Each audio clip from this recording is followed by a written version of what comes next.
Ono Badranaya inggih banget panarimaku dene panjenengan wis paring seserepan lan pitutur ingkang hancur marang marganing kautaman. Inggih Gus, jalaran niki sampun dados kewajiban kula. Sakniki monggo kula dherekaken pados papan ingkang sekeca kangge nindakaken tapa brata Gus. Iya wa Semar.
Inggih Kakang Mas, kula sampun nyuwun pitedah dhumateng Kanjeng Hyang Abya sing Sabta Agung.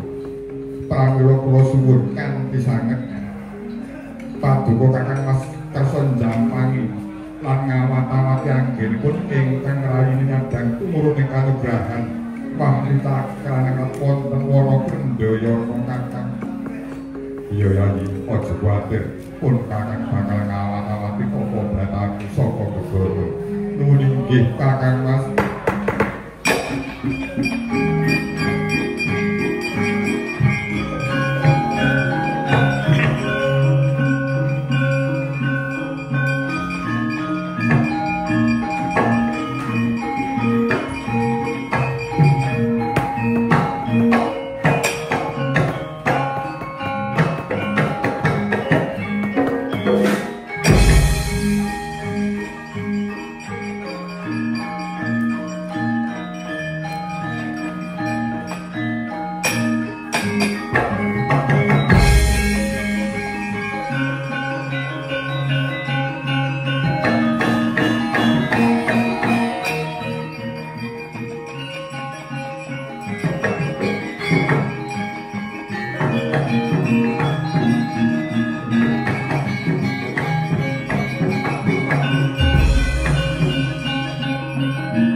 Ibaratipun tiang lumampah minggah gunung, saya minggah badhe saya abot jangkae.